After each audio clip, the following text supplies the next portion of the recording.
leave a comment with your city name, and subscribe to our YouTube channel. The emergency session of the Galactic Council convened in the crystalline chambers of Nexus Prime, where representatives from 4 to 7 species gathered to address what High Counselor Zexavine had classified as a regrettable but unavoidable loss. The air hummed with translation fields as beings of vastly different biology struggled to comprehend the magnitude of the disaster that had befallen the human colony on Kepler 442b. The solar event was unprecedented, reported Chief Science Officer Velinara, her ethereal form flickering with data streams as she presented the analysis. A coronal mass ejection of magnitude 12.7, followed by sustained radiation bombardment lasting 4 to 7 standard days. Any electronic systems within the Kepler system would have been utterly destroyed. High Counselor Zexavine's crystalline structure pulsed with cold logic as he processed the information. His species, the Kithara, had evolved beyond individual emotion in favor of collective analytical efficiency. To him, the fate of Kepler 442b was simply a mathematical problem with a clear solution. The human colony consisted of approximately 500,000 individuals, he stated, his harmonic voice carrying no trace of sympathy. Given the radiation levels recorded during the solar event, survival probability approaches 0. The colony must be considered a total loss. Senator Malakthol of the Vegan Confederacy leaned forward, his 6 arms gesticulating in patterns that conveyed deep concern. Surely we must attempt some form of rescue operation? 500,000 lives, 500,000 likely corpses. Zexavine corrected with brutal efficiency. The energy expenditure required for a rescue mission would be approximately 40,000 times greater than the probability of finding survivors. Such an allocation of resources is mathematically indefensible. Ambassador Kreltos of the Centauri Republic nodded agreement, her aquatic features rippling with calculated sympathy. While the loss is tragic, we must consider the greater good. The resources required for a fuel rescue could establish 3 new colonies in safer systems. The debate that followed was clinical and efficient. Each species presented their analysis using probability matrices and resource allocation algorithms. The mathematics were undeniable. Launching a rescue mission to Kepler 442b would consume vast resources with virtually no chance of success. The radiation corridor alone makes approach impossible, explained General Tharkin of the Rigel Defense Force. Any ship attempting to reach the system would suffer complete electronic failure. Navigation, life support, propulsion all would cease to function. It would be suicide, not suicide, Zexavine corrected. Suicide implies a purpose. This would be mere waste. The vote, when it came, was unanimous among the 46 non-human species represented. Resolution 7749 Delta was passed with mathematical precision. The Kepler 440b colony was officially designated as total loss, no recovery viable, and removed from all galactic protection protocols.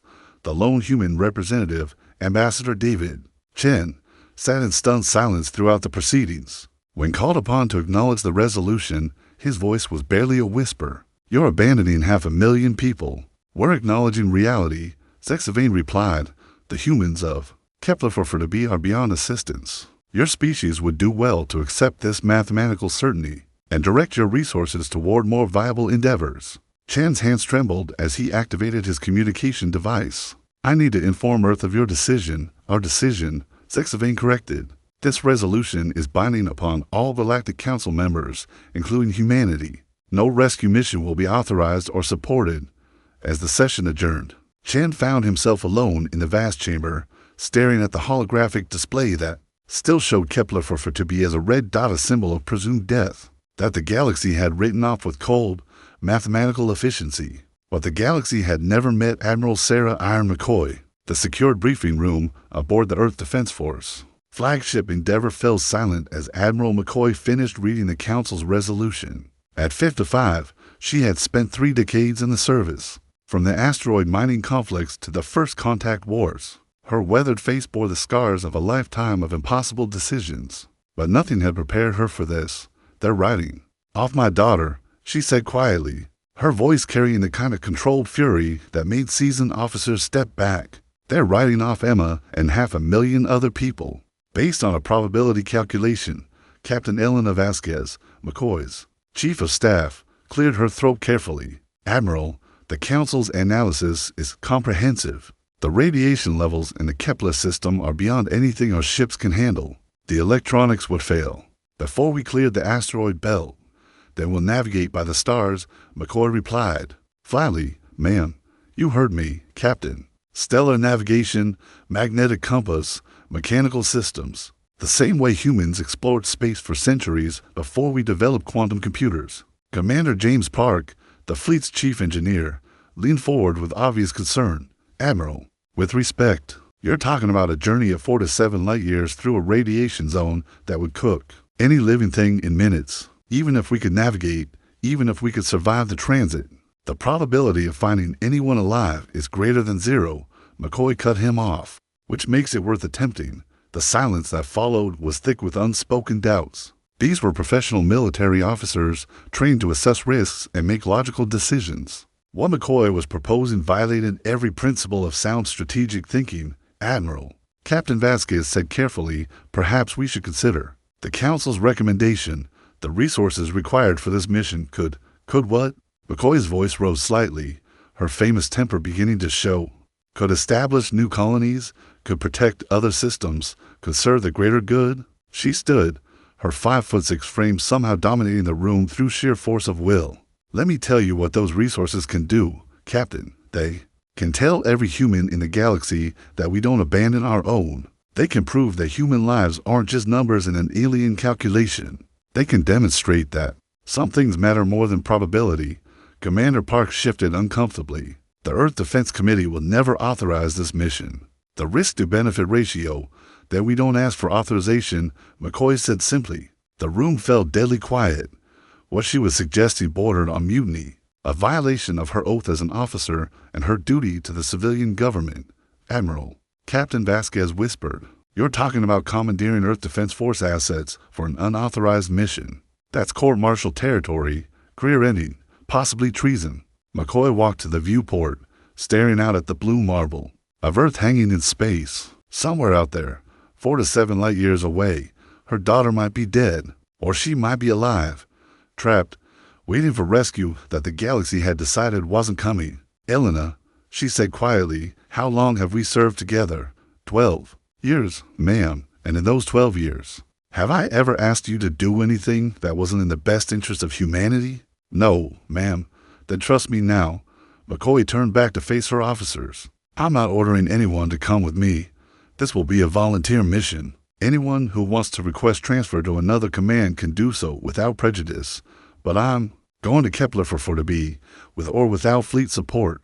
Commander Park was the first to speak. What would you need, Admiral? Ships that can function without electronic navigation, mechanical systems, chemical propulsion, manual controls. We'll need to retrofit everything for analog operation. That's actually possible, Park admitted, his engineer's mind already working on the problem. The older cargo haulers still have mechanical backup systems. We could strip out the electronics, install manual controls, use chemical rockets for propulsion. How? Many humans don't abandon their own.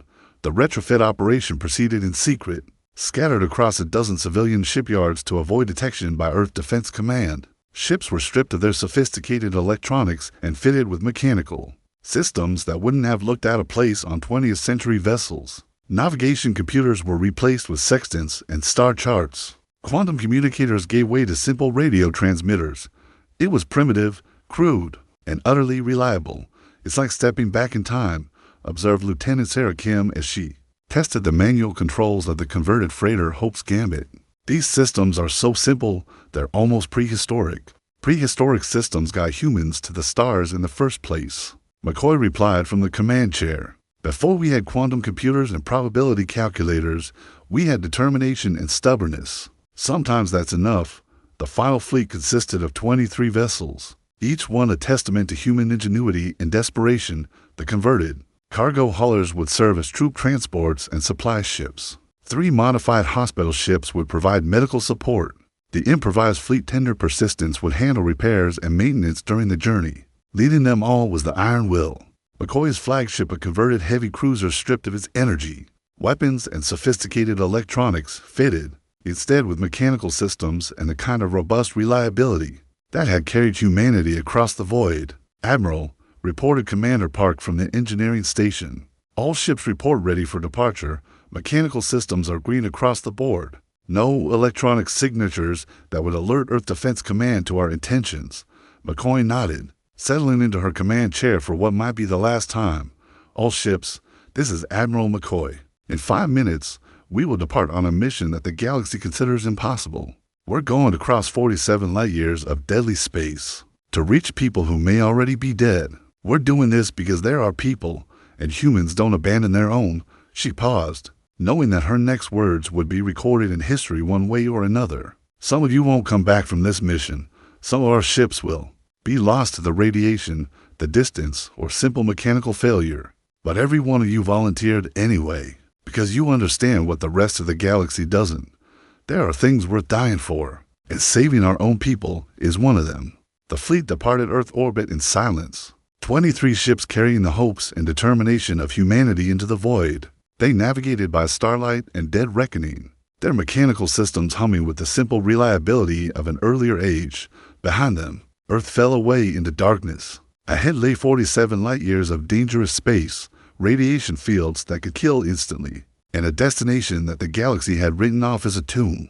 But Admiral Sarah McCoy didn't believe in writing off her people, and she was about to prove that human stubbornness could overcome impossible odds. The first week of the journey passed in relative calm as the fleet moved through the outer reaches of human space. The primitive navigation systems worked flawlessly, with human navigators using centuries-old techniques to plot their course through the stars. But as they approached the radiation field surrounding the Kepler system, the true scope of their challenge became apparent. Radiation levels are climbing faster than projected, reported Chief Medical Officer Dr. Sarah Chen from her station aboard the hospital ship Mercy. "At current rates, we'll hit lethal exposure levels 3 days before reaching the system." Admiral McCoy studied the readings on her mechanical displays, calculating distances and exposure times with the kind of intuitive mathematics that separated experienced commanders from textbook officers. "Options, people, we could increase shielding," suggested Commander Park. "Strip hull plating from the cargo bays and double layer the crew compartments. That would reduce our cargo capacity by 60%, Captain Vasquez pointed out. "We might not be able to evacuate the full colony population. Can't evacuate anyone if we're all dead from radiation poisoning," Dr. Chen replied grimly. "I'm reading dosimeter levels that would cook a human being in hours." Lieutenant Kim looked up from her navigation station. "Admiral, there's another option. We could alter course, approach the system from the galactic south. The radiation field is narrower there, but it would add 2 weeks to our journey." 2 weeks we don't have," McCoy said flatly. "The solar storms are cyclical. If we don't reach Kepler for to be in the next month, the next wave of radiation will make the current levels look like a gentle breeze. The dilemma was stark: approach directly through lethal radiation or take a longer route that would arrive too late to help anyone. It was the kind of impossible choice that had defined McCoy's career, and she made it the same way she always did, by finding a third option. "We're going to thread the needle," she announced. "All ships, prepare for Radiation Protocol 7. We'll punch through the densest part of the field at maximum speed, minimize exposure time." "Admiral," Dr. Chen's voice carried obvious concern, "Protocol 7 is theoretical. We've never tested human endurance at those radiation levels." "Then, we'll test it now," McCoy replied. "All medical personnel, prepare radiation treatment protocols. Engineering, I want every bit of speed these old engines can give us. We're going to run the gauntlet." The passage through the radiation field became the stuff of legend among the crews. For 18 hours, the fleet raced through space that glowed with deadly energy, their mechanical systems the only thing standing between them and instant death. Electronics would have failed in seconds. Human determination carried them through. Hull temperature rising beyond safe parameters, reported Commander Park, sweat beading on his forehead as he monitored systems that had never been designed for this kind of abuse. "Engine efficiency down to 60%, added Chief Engineer Martinez from the engine room. "These old chemical rockets weren't built for sustained high-output operation. They'll hold," McCoy said with more confidence that she felt. "They have to hold." The fleet emerged from the radiation field battered but intact, their crews exhausted and their ships pushed to the breaking point. 3 vessels had suffered significant damage, including the cargo hauler Determination, which had lost main engine power and was running on emergency thrusters. Casualty report, McCoy requested, 17 crew members with severe radiation exposure. Dr. Chen reported, all stable, but they'll need intensive treatment. Minor radiation sickness affecting 60% of the fleet. Ship status, Commander. Park consulted his mechanical readouts, engines operating at reduced capacity across the board. The Determination needs major repairs before she can continue. Estimated repair time, 72 hours. We don't have 72 hours, Captain Vasquez pointed out. The longer we delay, the greater the chance of another radiation surge. McCoy made another impossible decision. Transfer Determination's crew to other ships. We'll cannibalize her for spare parts and continue with 22 vessels. It was the first of many ships they would lose. The Determination's crew watched through viewports as their home for the past week was stripped of useful components and left drifting in space, a monument to the cost of their mission. But they pressed on. 22 ships carrying the hopes of humanity deeper into space that no sane beings would dare to navigate. The encounter with the Zephyrian Empire Patrol occurred 15 days into the journey, just as the fleet was preparing to enter the final approach to the Kepler system. The alien vessels emerged from FTL with the fluid grace characteristic of their species, their biomechanical ships pulsing with organic light. Admiral, reported Lieutenant Kim from the communication station, were being hailed by the lead Zephyrian vessel. They're requesting our destination and purpose. McCoy settled back in her command chair, knowing that this moment had been inevitable. The Zephyrians controlled this sector of space, and they took their territorial rights seriously. Put them through. The main view screen flickered to life, showing the aquatic features of a Zephyrian commander. Captain Velshara Eskil slits fluttered with what McCoy recognized as agitation. Human vessels, the alien commander began, her translator rendering her liquid speech into crisp English. A rescue mission to a dead system. Velshara-S chromatophore shifted to patterns that indicated confusion. Human Admiral, the Council has declared that system a total loss. No life form survived the solar event. The Council was wrong. The Council's analysis was based on comprehensive sensor data and probability calculations. The likelihood of survival is greater than 0, McCoy interrupted, which makes it worth investigating.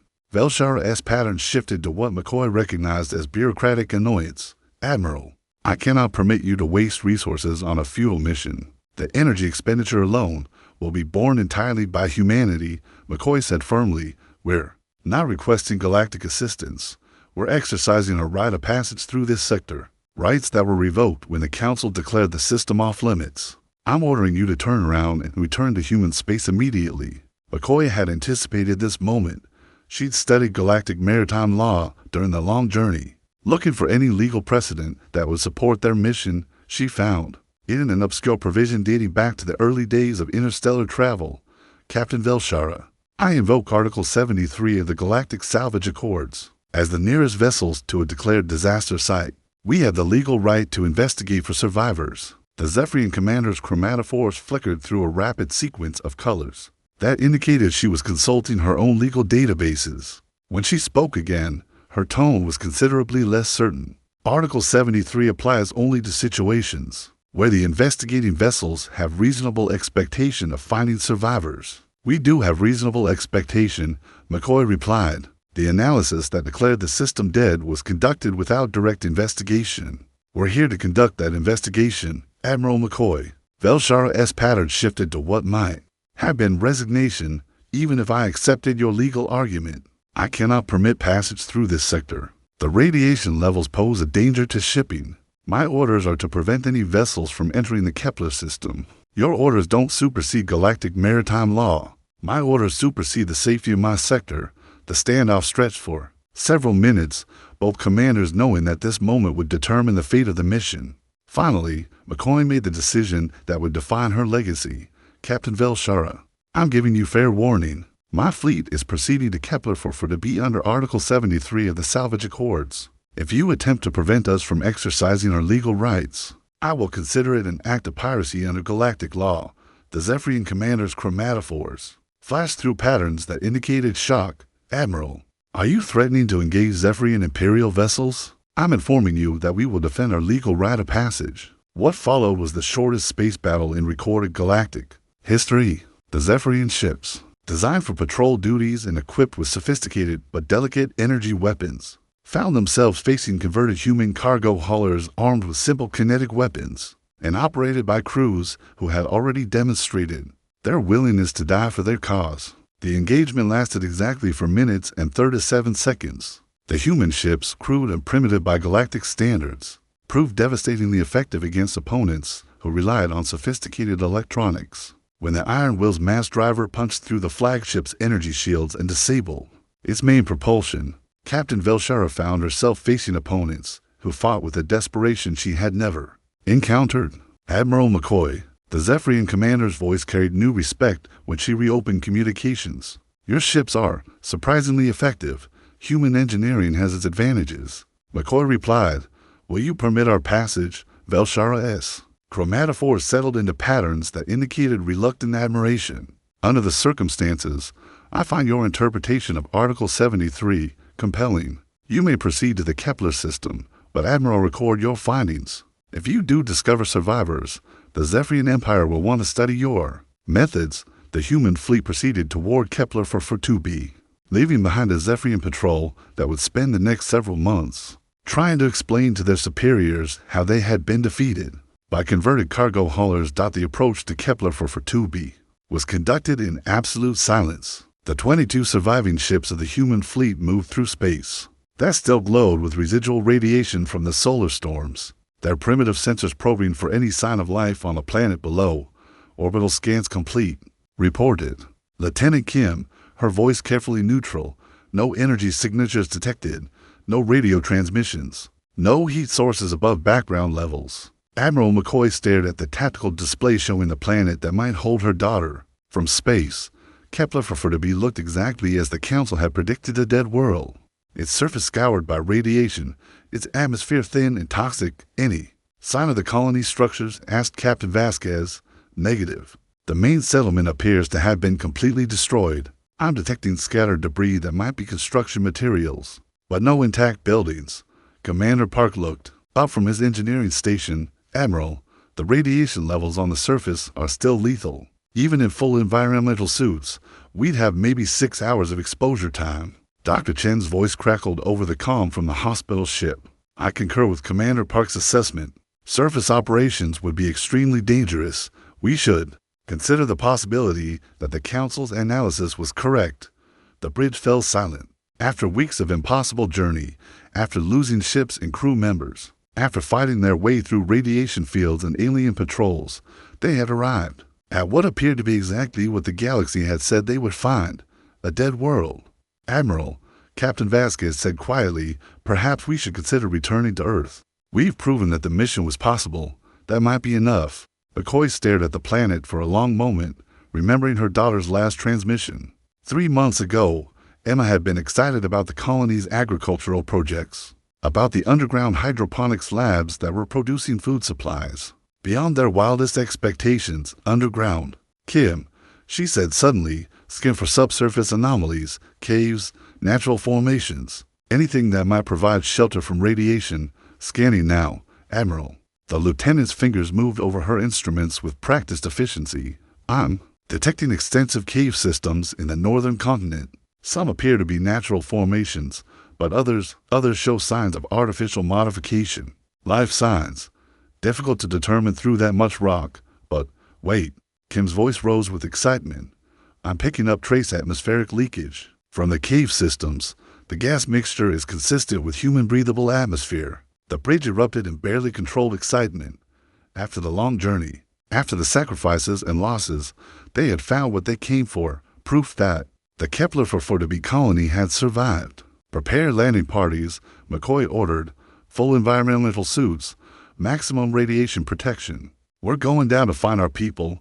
Admiral, Commander Park interjected. The radiation levels are acceptable for limited surface operations. McCoy finished. Dr. Chan, what's our safe exposure window? 4 hours maximum with full protection. That's cutting it close. It'll have to be enough. Landing party leaders, report to Beidou in 30 minutes.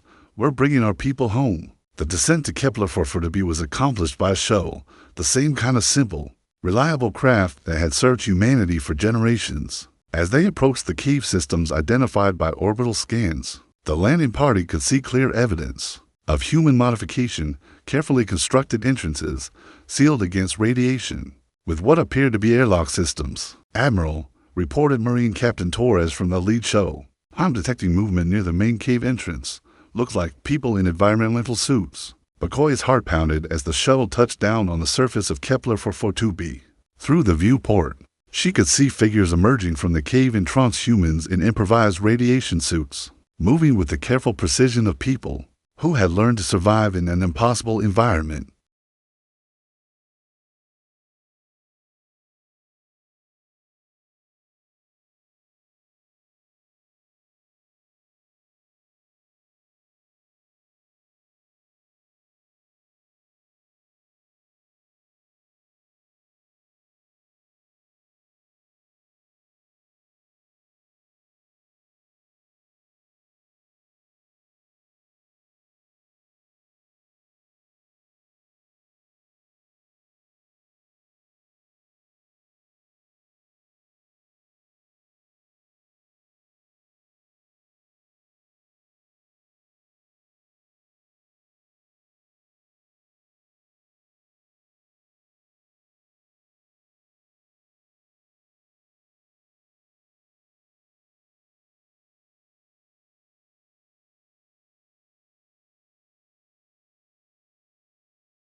The reunion that followed would be remembered as one of the greatest moments in human history. As the shuttle's airlocks opened and the landing parties emerged, they were greeted by colonists who had given up hope of ever seeing another human face from outside their world. Dot, and leading them, her hair longer and her face thinner, but unmistakably alive, was Emma McCoy.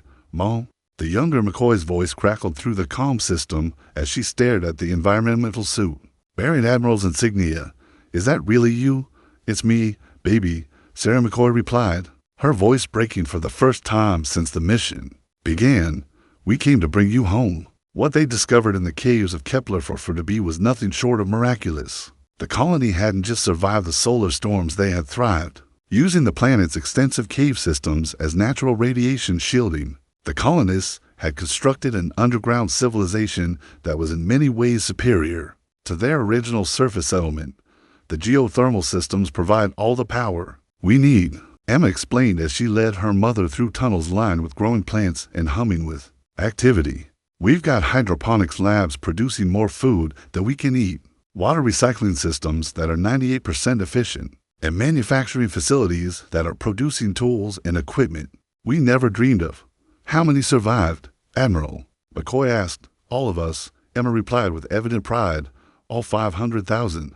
We lost maybe a dozen people in the first few days when we were moving into the caves. But after that, we learned to adapt. We learned to innovate. We learned to survive. The tour of the underground colony was a revelation. The colonists had transformed natural cave systems into a thriving city, complete with residential areas, manufacturing centers, agricultural zones, and recreational facilities.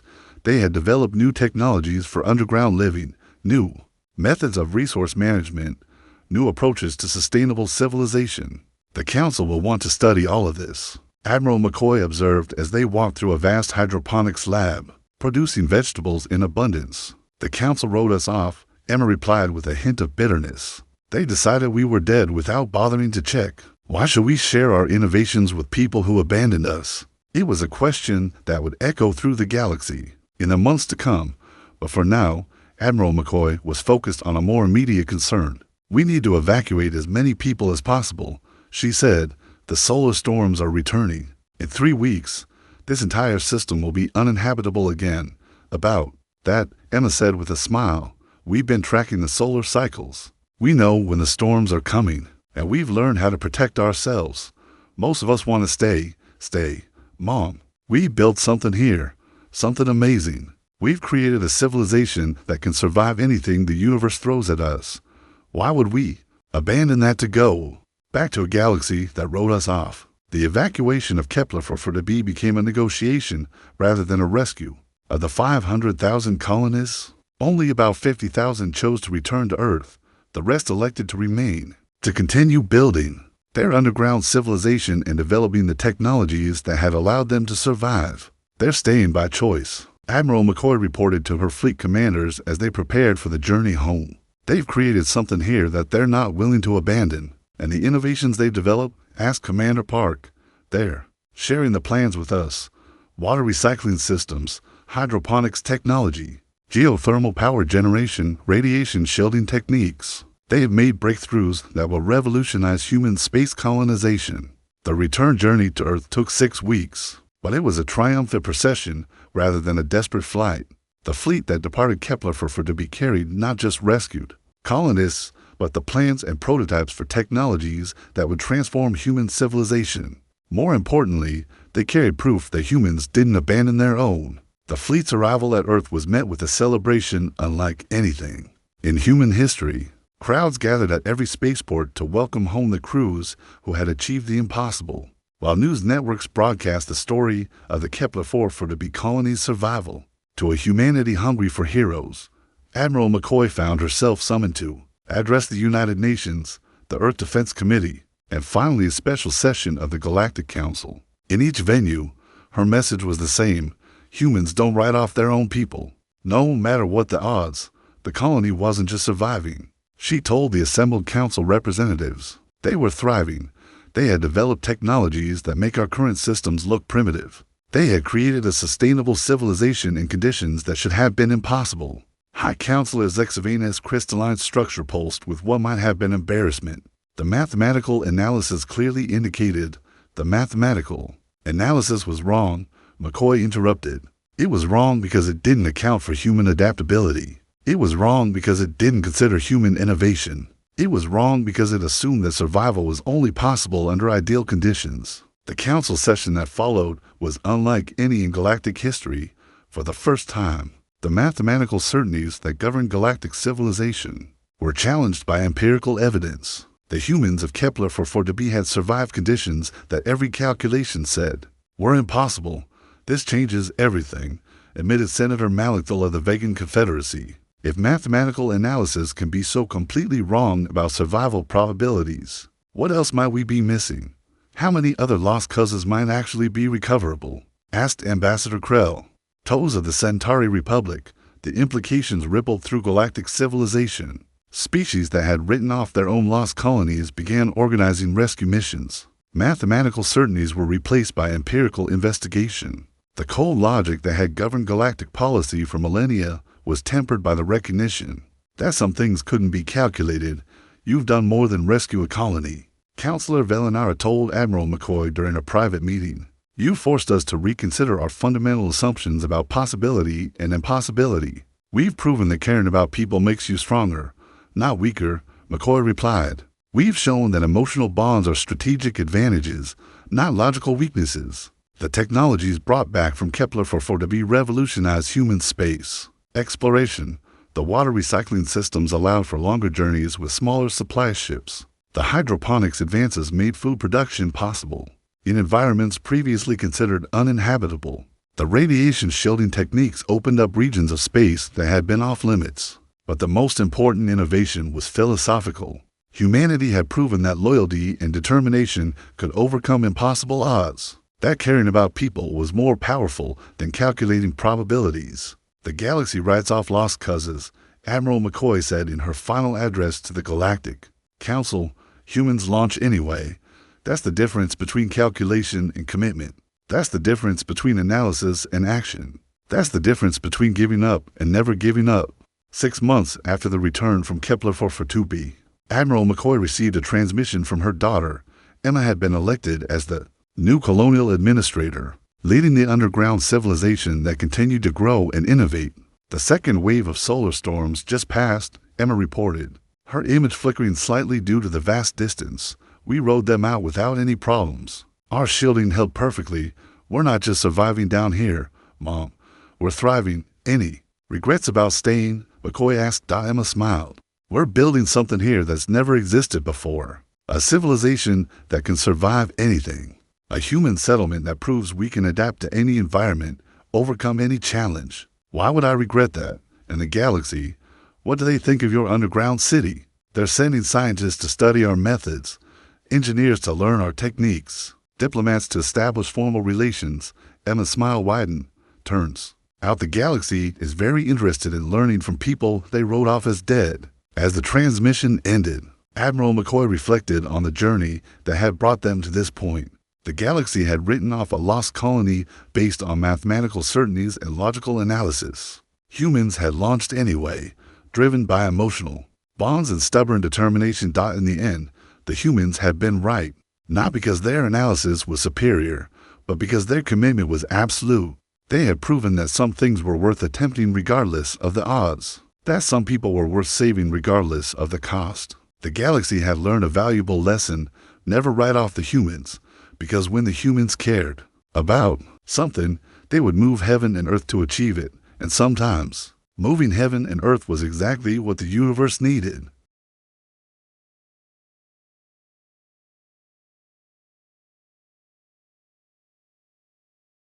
The long-term implications of the Kepler 4 to be rescue continued to reshape galactic civilization. For years to come, the human rescue doctrine, as it came to be known, fundamentally altered how species approached lost colonies and impossible missions. Before the McCoy expedition, observed galactic historian Velcorn in his comprehensive analysis, species accepted mathematical limitations as absolute barriers. The humans proved that determination could overcome calculations, that emotional commitment could achieve what logical analysis declared impossible. The technological innovations brought back from the underground colonies spread throughout human space and beyond. The Kepler protocols for radiation survival became standard equipment on all deep space missions. The McCoy hydroponic systems revolutionized food production on marginal worlds. The underground city technologies opened up new possibilities for colonization in extreme environments, but perhaps most importantly, the mission established humanity as the galaxy's go-to species for impossible rescues. When the Centauri Republic lost contact with their mining colony in the Veil Nebula, they called for human assistance. When the Vegan Confederacy needed to evacuate settlements from a collapsing star system, they requested human expertise. We've become the galaxy's emergency response team, Admiral McCoy observed during a strategy session 2 years after the Kepler mission. Every time someone needs to attempt the impossible, they call us. Captain Vasquez, now promoted to Admiral herself, nodded in agreement. The Rigel Defense Force just requested our assistance with a rescue mission to the Magellan Void. They say it's impossible, but they want humans to try anyway. Of course they do. McCoy replied with a wry smile. Because humans don't believe in impossible. The cultural transformation was even more profound than the technological advances. Species throughout the galaxy began to reconsider their own approaches to lost causes and abandoned missions. The cold logic that had dominated galactic policy for millennia was being challenged by the recognition that some things transcended mathematical certainty. Dr. Elena Martinez, now director of the Galactic Institute for Impossible Studies, published her landmark research on what became known as the human factor in rescue operations. Traditional analysis focuses on probability, matrices, and resource allocation efficiency, she wrote. Human analysis focuses on the possibility of success, however remote, and the moral imperative to attempt rescue regardless of cost. The study's findings were startling. In the 2 years following the Kepler 4b mission, human-led rescue operations had achieved a 6 to 7% success rate in situations that galactic consensus had deemed hopeless. The secret wasn't superior technology or advanced planning, it was the simple refusal to accept that failure was inevitable. Humans approach impossible missions with a fundamental assumption that success is possible, Dr. Martinez explained to a conference of galactic military leaders. This isn't naive optimism, it's strategic pragmatism. When you assume success is possible, you continue working until you achieve it. When you assume failure is inevitable, you stop trying long before you reach your limits. The philosophical implications extended far beyond military rescue operations. Educational institutions across the galaxy began teaching courses on human persistence theory. Engineering schools studied human problem-solving methodologies. Even the ancient Kithara, with their crystalline logic structures, began incorporating human emotional analysis into their decision-making processes. The humans have given us a new way of thinking about impossibility, High Counselor Zexavane admitted during a rare interview. They've shown us that what we consider impossible is often simply difficult. What we consider hopeless is often simply challenging. Our mathematical certainties were limiting our potential. The success of the Kepler mission also led to a revolution. In human space exploration, the Earth Defense Force established the Impossible Missions Division, specifically tasked with attempting rescues and operations that other species considered beyond hope. The division's motto, inscribed above the entrance to their headquarters, was simple: others calculate, we launch. Admiral McCoy was offered command of the division, but she declined, preferring to remain with the main fleet. I'm not interested in commanding a specialized unit, she explained. The whole point is that any human unit should be capable of attempting the impossible. It shouldn't require specialists, it should require humanity. Instead, command of the Impossible Missions Division went to Captain Elena Vasquez, who had learned her leadership style during the desperate journey to Kepler for B.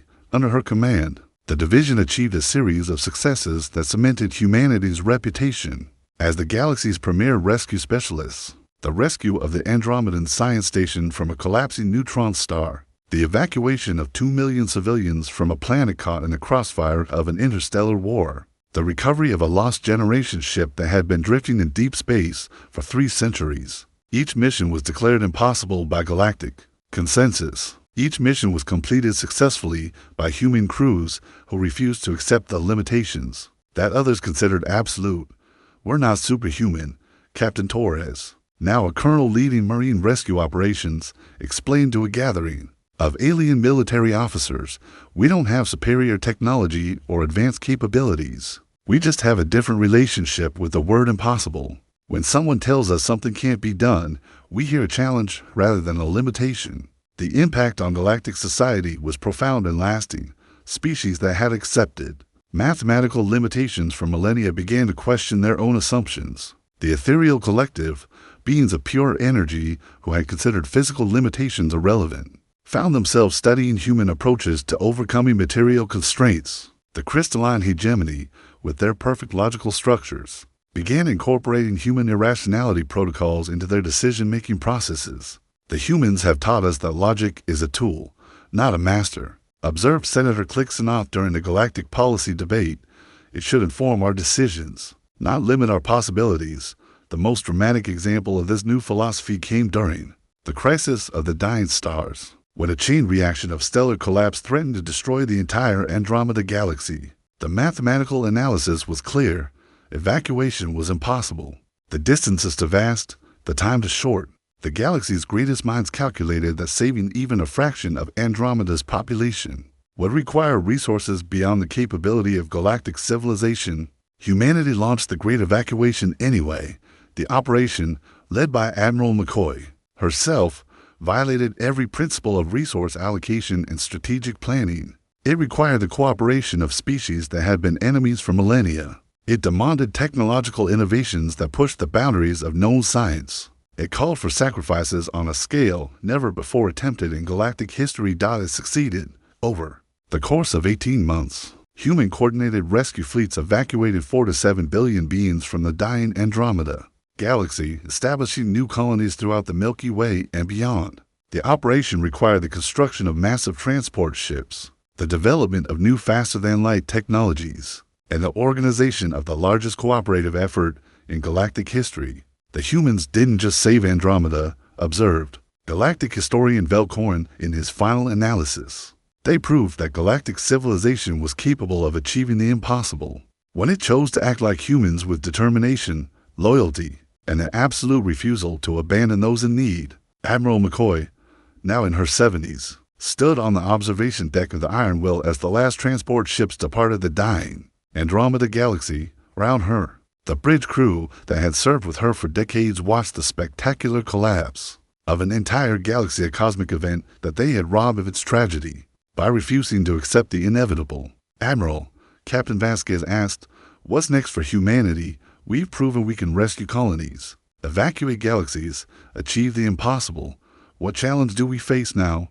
McCoy smiled, her weathered face reflecting the light of dying stars. "The same challenge we've always faced, Elena.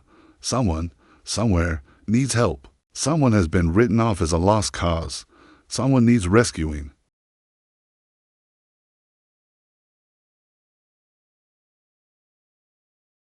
She turned away from the viewport, her voice carrying the quiet authority that had inspired generations of human crews. And when they need us, we'll launch anyway, because that's what humans do.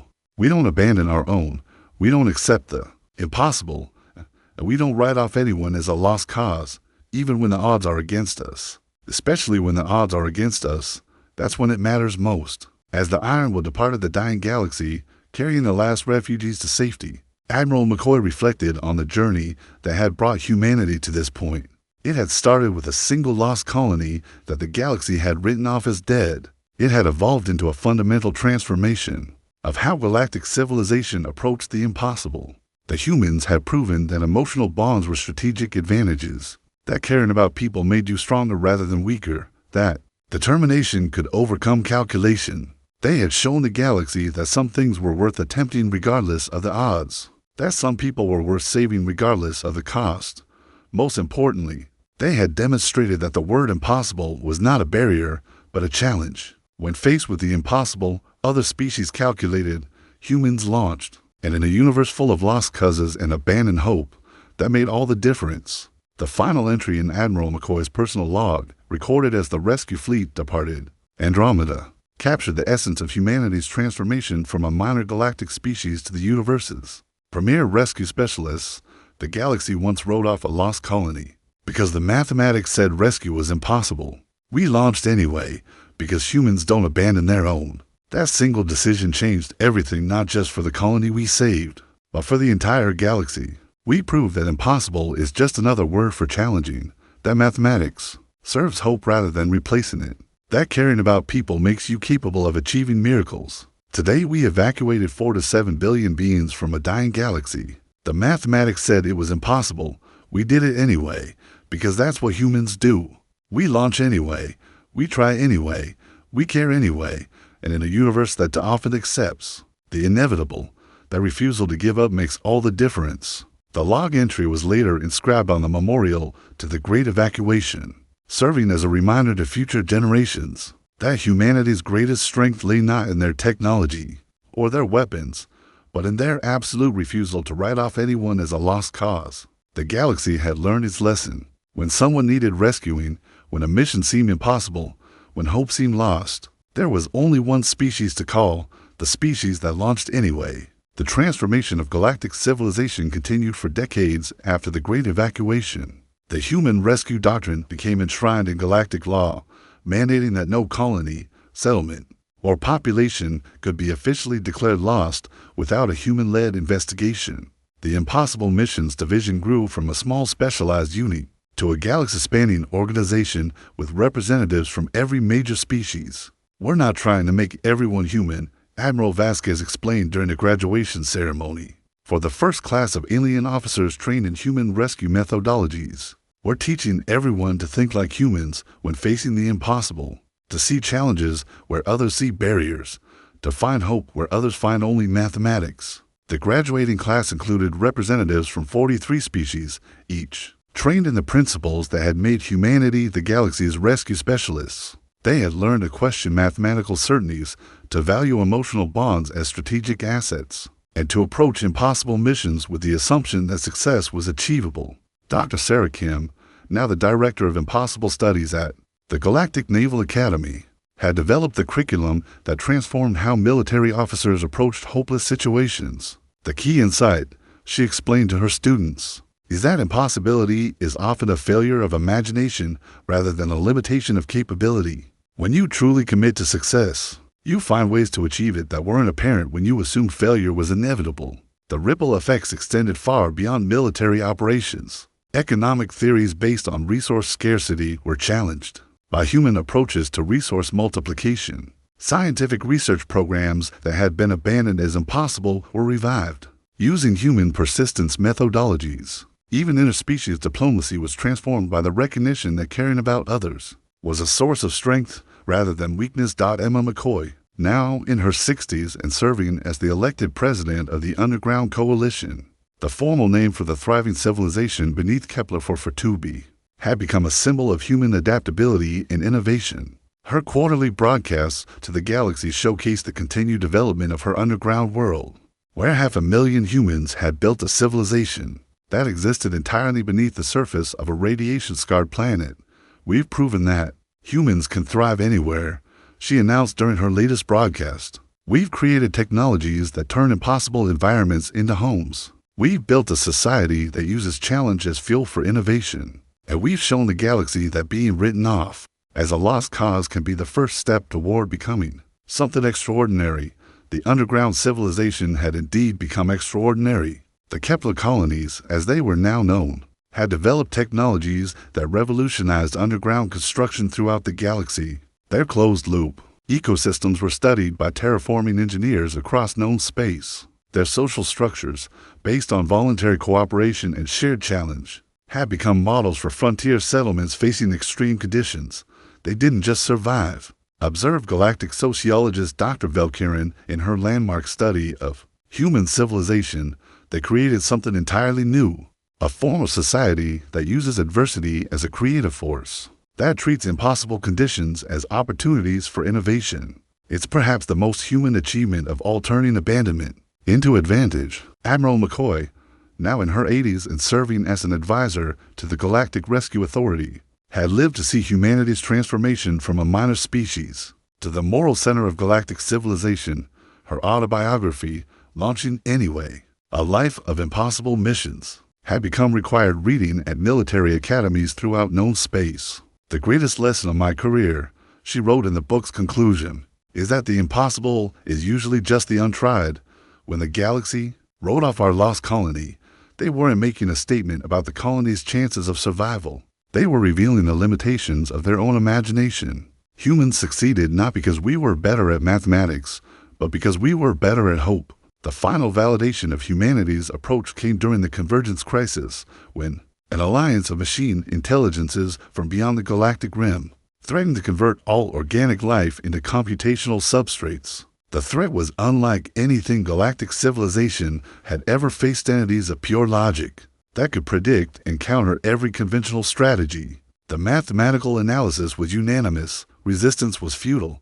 The machine intelligences possessed computational capabilities that exceeded organic intelligence by several orders of magnitude.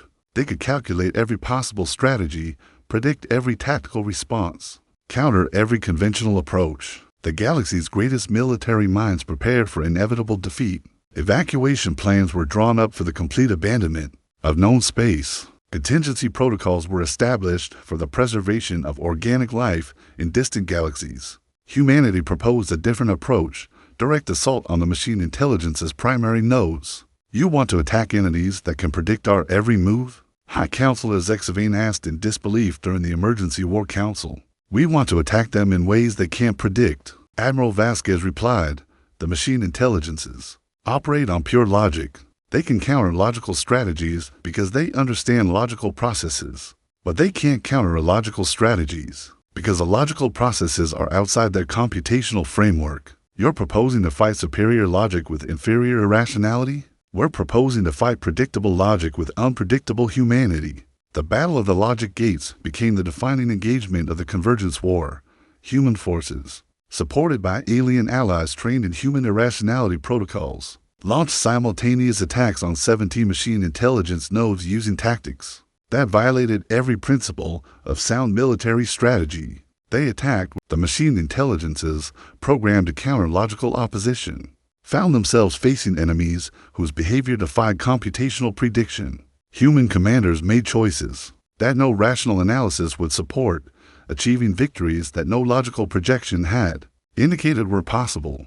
The humans are fighting with controlled chaos. Observe the machine intelligence designated Primary Logic Node 17 in its final transmission before destruction. Their tactical choices violate computational optimization.